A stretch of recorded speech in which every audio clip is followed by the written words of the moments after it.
আলী সরকার এবং সকল রাজনৈতিক দলের উদ্দেশ্যে একটা বার্তা দিয়ে যেতে চাই। আজকে ঢাকা কেন্দ্রীয় শহীদ মিনার থেকে আপনারা আমাদেরকে দুর্বল ভাববেন না। আমরা এই দেশের দ্বিতীয় সংখ্যাগরিষ্ঠ জনসাধারণ, সনাতনী সমাজ।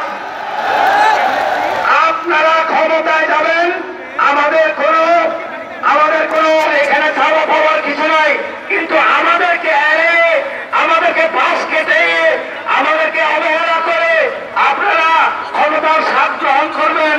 সেটা পতিত সরকার, সেই শেখ হাসিনার সরকার বারবার আমাদেরকে অবহেলা করে, আমাদেরকে মিথ্যা আশ্রয় দিয়ে, মিথ্যা আশ্বাস দিয়ে তার পরিণতি কি হয়েছে আপনারা নিজেই দেখতে পাচ্ছেন।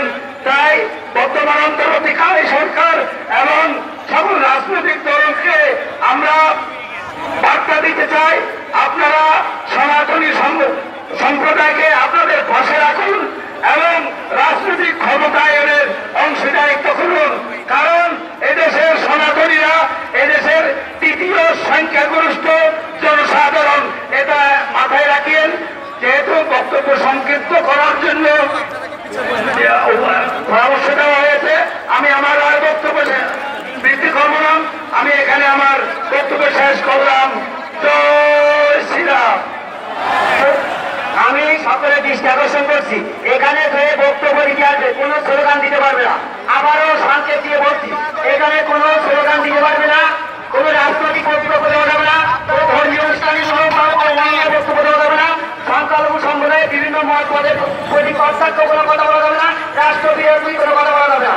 আমাদের কথা বলতে হবে আট দফা কেন্দ্রিক এবং আমাদের উপর যে অত্যাচার হয়েছে তার উপর ভিত্তি করে। আমি সবাইকে আবারও অনুরোধ জানাবো, দাদা যে নির্দেশনাগুলো দিলেন সেই নির্দেশনাগুলো মেনে চলার জন্য। এখন সংক্ষিপ্ত বক্তব্য পেশ করবেন প্রফেসর চন্দন সরকার, আর তারপরে প্রস্তুত থাকবেন বাংলাদেশ জাতীয় হিন্দু মহাজোটের নির্বাহী মহাসচিব ও মুখপাত্র পলাশ কান্তি দে। আমি সবাইকে আবারও অনুরোধ করব, কেউ বক্তব্য 2 মিনিটের বেশি দীর্ঘায়িত করবেন না।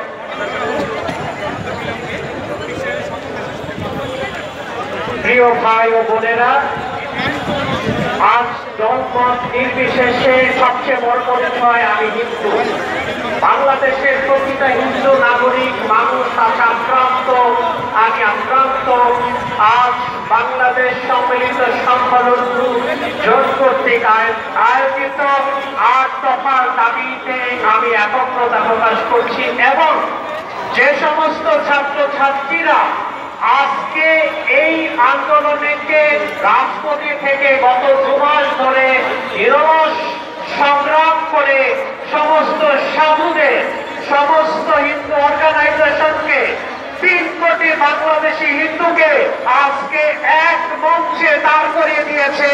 আজকের অধিকার আন্দোলনের জন্য